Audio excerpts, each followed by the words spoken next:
Dr. Umar Johnson has been misleading and misappropriating funds from the Black community for years. I'm gracious, but I'm not content, because I know y'all got a lot more to give me than some $250,000.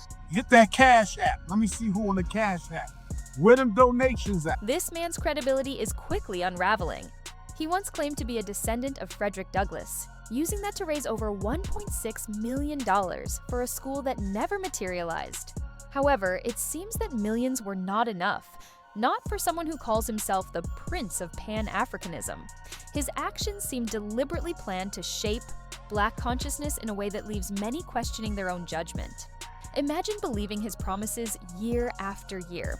The man who claims to be advocating for our children while taking donations and delivering nothing in return. Dr. Umar represents what many scammers aspire to be.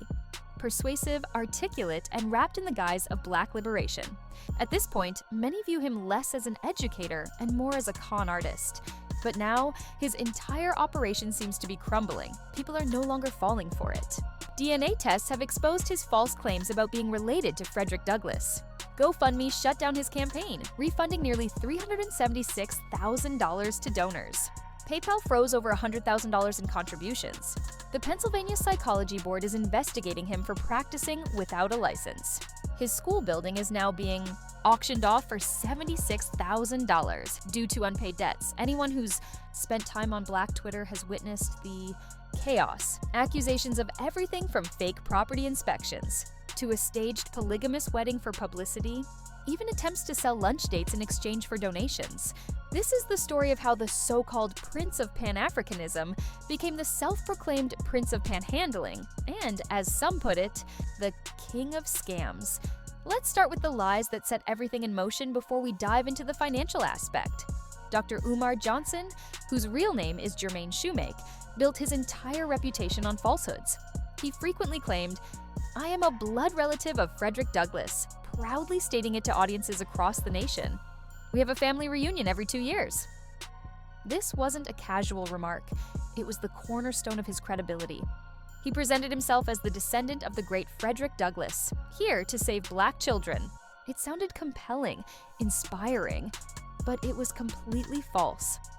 In 2016, the Frederick Douglass Family Initiatives, led by actual descendants Kenneth B. Morris Jr. and Nettie Washington Douglass, issued an official statement. We can say with 100% certainty that he is not a descendant of Frederick Douglass. Instead of admitting fault, Umar doubled down on the claim. The Douglass family then took it further. They pursued DNA testing. Johnson's father's DNA was compared with verified descendants of Frederick Douglass. The result? No match. No genetic link. The evidence was irrefutable. Dr. Umar Johnson is not related to Frederick Douglass. In short, his entire platform was built on a claim that could be disproven with a simple DNA test. By 2014, armed with his fabricated connection to Douglass, Umar Johnson began touring the country, preaching a message that resonated deeply with Black parents. He presented himself as a savior, someone capable of protecting and uplifting the next generation. The Frederick Douglass Marcus Garvey Academy for Black Boys. This was Dr. Umar Johnson's vision. A place where young Black boys would learn their true history, embrace their royal heritage, and understand their divine purpose. "This is a revolution," Umar declared. And Black America listened. Elders who had lived through segregation saw hope.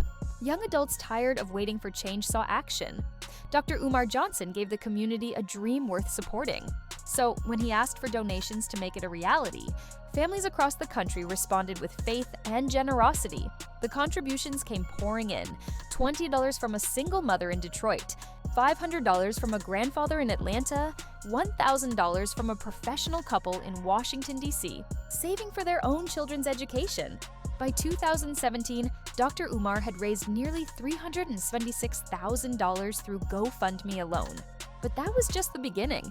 Additional funds came through PayPal, speaking engagements, and private donations, totaling over $1.6 million from hardworking Black families who believed they were investing in their children's future.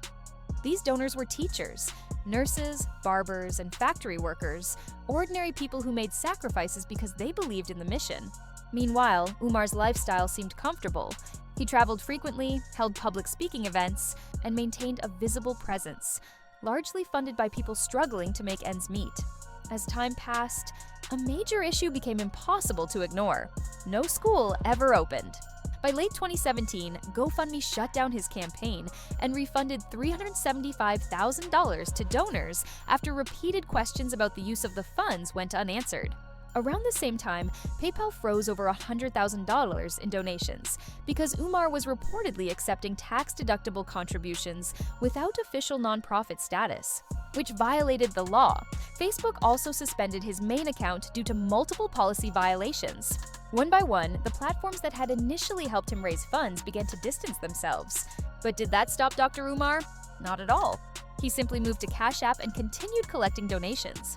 Hit that Cash App. Let me see who on the Cash App. Where them donations at? As critics began asking for financial transparency and clear updates on the project, they quickly found themselves in contentious waters. Some had been following the situation closely from the start, and concerned voices within the community began raising important questions. Show us the budget. Share the construction timeline. Provide the necessary permits, contractor agreements, and the educational plan. These were reasonable and basic questions that any investor would ask before supporting a legitimate project. Many YouTubers started investigating, and those who genuinely believed in the mission began demanding proof of progress. Where was the money going? Why wouldn't he release the financial details? When would children finally be able to attend classes? But Dr. Umar Johnson didn't respond the way many transparent leaders would. Instead, he chose to attack. "Y'all are crabs in a barrel trying to tear down a black king," he said, running to the white man to complain about the only brother trying to save our children. He framed reasonable accountability as betrayal, positioning anyone who questioned him as serving white supremacy. Those asking for clarity were labeled self-hating.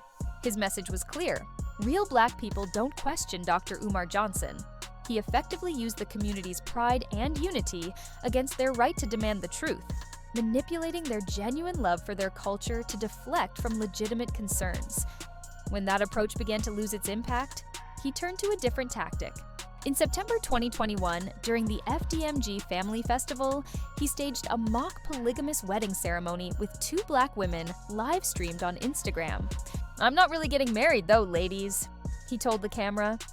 It was an attention-grabbing stunt designed to generate buzz and attract more donations. And it worked. The black community rallied around him even more, defending him against critics and sending in additional funds. Each time someone questioned Dr. Umar, 10 others would donate just to show loyalty. Social media became divided. Critics were labeled traitors, while money continued to flow into his accounts. Meanwhile, Umar's lifestyle remained comfortable. Constant travel, frequent speaking engagements, and a high-profile public image, all funded by supporters, many of whom were struggling financially but believed they were investing in something transformative. However, as his following grew, so did reports of questionable behavior. Allegations began surfacing about his business dealings. One example came from King Randall, who paid Umar $3,000 for a scheduled speaking event. Umar accepted the payment, agreed to appear, but never showed up. Then came the infamous 2017 Chicago property incident. Umar posted a video claiming he was inspecting a Chicago public school property for potential purchase. But further investigation revealed that this was untrue. The agency managing Chicago Public Schools real estate publicly stated the video was fabricated. Johnson had no authorization to be on the premises and may have trespassed. Other contractors and collaborators shared similar experiences. Upfront payments made, promises given, and then complete silence when it was time to deliver. The pattern had become clear. Dr. Umar Johnson repeatedly accepted money without fulfilling his promises. When Pennsylvania state authorities began reviewing his professional background, they uncovered even more troubling behavior. In 2017, the Pennsylvania State Board of Psychology launched a formal investigation into Dr. Umar Johnson for allegedly practicing psychology without the required license. The hearing took place on January 8, 2018, in Harrisburg. With potential fines of up to $10,000 for each violation, Dr. Umar had been publicly presenting himself as a psychologist through radio appearances and promotional materials. But investigators found that he did not have a valid clinical psychology license. During the hearing, Johnson claimed he had only referred to himself as a school psychologist. Yet multiple recordings from radio interviews showed him simply calling himself a psychologist. This issue went beyond wording. It was about a man misrepresenting his qualifications while collecting money from those who trusted him. Not long after, His financial mismanagement came under scrutiny. When the city of Wilmington pursued overdue property payments, Dr. Umar's long-standing pattern of avoiding financial responsibilities became evident. He had claimed to have purchased school buildings in Delaware for between $400,000 and $750,000 in cash using donations. However, official property records told a different story. Since 2017, the listed owner was actually K-12 Management, and not Dr. Umar Johnson. By 2025, the property had accumulated over $76,000 in unpaid water bills and vacant property registration fees, 4 years of ignored invoices. For someone who had claimed to raise more than $1.6 million, such an amount should have been negligible. Yet, instead of resolving the debt, Dr. Umar allowed it to accumulate, ignored city notices, and waited for the outcome. On August 5, 2025, the city issued a formal auction notice, warning him to pay by August 25th or risk losing ownership of the building. Rather than settling the relatively minor debt, Dr. Umar turned the situation into another opportunity to portray himself as a victim. He went live on social media, calling for protests and boycotts, and claimed he was being targeted by a racist conspiracy. However, his version quickly unraveled. In response to his public accusations, the city of Wilmington released official correspondence and payment, records that completely contradicted his claims, and exposed the truth behind his narrative. The city of Wilmington released detailed records demonstrating its repeated attempts to communicate with Dr. Umar Johnson. In October 2024, officials emailed him requesting that he complete a waiver application, but he never responded. By January 2025, the deadline passed without any submission. In April 2025, Dr. Umar submitted some documents but still failed to include the required waiver application. Between April and August 2025, the city's finance department made several follow-up attempts, but none received a complete or satisfactory response. Finally, in August 2025, after months of non-payment and failure to comply, the city issued a formal auction notice for the property. Throughout this process, Wilmington officials gave Dr. Umar ample opportunity to resolve the issue. They offered payment plans, sent numerous reminders, and tried to cooperate with him in good faith. Despite these efforts, Dr. Umar made no genuine attempt to save the property. Losing the building also meant losing his most recognizable fundraising symbol, the supposed foundation of his dream school. But instead of taking responsibility or paying his debts, Dr. Umar appeared to shift to another questionable money-making strategy. As his reputation deteriorated and the property faced auction, he launched one of his most bizarre fundraising efforts yet. The man who once claimed he would build institutions for Black empowerment began offering paid lunch dates to female supporters.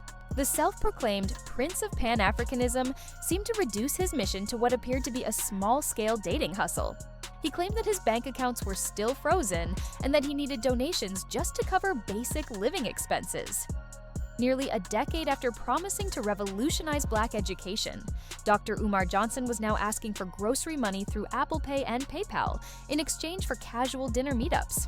After 10 years, over $1.6 million in donations, countless unfulfilled promises, false claims of being related to Frederick Douglass, and multiple payment platforms banning him for fraudulent activity, the Black community finally had all the evidence it needed to understand Dr. Umar Johnson for who he truly was. The investigation by the Psychology Board, the fabricated property inspections, the unpaid bills leading to auction, the questionable dating schemes, and the documented communications from Wilmington all pointed to a clear pattern. Dr. Umar Johnson repeatedly collected money and failed to deliver results. Eventually, the Black community began to see the truth. Social media became flooded with posts from former supporters expressing regret for their donations. Even YouTubers who had once defended him started retracting their support. The overall sentiment shifted from "give him a chance" to "we've been misled." Dr. Umar Johnson ended up teaching the community a tough but valuable lesson. He demonstrated that charisma without accountability turns into manipulation. Racial loyalty without transparency becomes exploitation. Good intentions without tangible results are nothing more than expensive performances. Most importantly, he reminded everyone to ask for proof before offering respect. The real pain isn't just that Dr. Umar deceived people, scammers have always been around. The true tragedy lies in what could have been accomplished with the $1.6 million he raised. That money could have funded after-school programs in multiple neighborhoods, provided scholarships for hundreds of students, or helped struggling Black schools stay open. It could have built mentorship programs, tutoring services, and community centers, real initiatives with measurable impact. Instead, it financed one man's lifestyle and self-promotion for nearly a decade. Meanwhile, genuine educators and community leaders are doing powerful work with far fewer resources. Teachers in underfunded schools, organizers running after-school initiatives, and mentors guiding at-risk youth. They are the real heroes, yet they received nothing while a con artist thrived. Dr. Umar Johnson's years of deception should serve as a lasting lesson for the community. From the beginning, demand transparency. Any legitimate organization will readily share financial records, project timelines, and concrete plans. If they refuse, that's your signal to walk away. Always question those who cannot tolerate being questioned. True leaders embrace accountability. False ones hide behind accusations of racial persecution or loyalty tests. When someone builds credibility based on family heritage, verify it. DNA tests are affordable and accessible. Support existing, proven programs over flashy new promises. Many Black-led organizations are already achieving real results and deserve continued support. And remember, calling out fraud is an act of protection, not betrayal. Those who raised concerns early on were safeguarding the community, not dividing it. Evaluate leaders by their actions and outcomes, not by their speeches or slogans. Results will always speak louder than rhetoric. Dr. Umar Johnson's chapter may be closing, but the community's story continues. The lesson is clear. We can no longer afford to invest our resources, time, or trust in deception. Our community's trust and financial support are far too valuable to waste. We've come to understand that true progress requires genuine effort, accountability, and tangible outcomes. We've also realized that the loudest person in the room isn't always the one worth following. Most importantly, we've learned that we don't need a savior. We need to save ourselves through honesty, transparency, and by supporting programs that truly make a difference. The Frederick Douglass Marcus Garvey Academy was never meant to open. It was built on an endless promise, a continuous fundraising pitch, a fantasy that turned hope into profit without ever delivering results. But our children deserve more than dreams. They deserve real schools, real opportunities, and real change. And that starts with us, by building genuine institutions based on integrity and accountability. Dr. Umar Johnson didn't fail to build a school.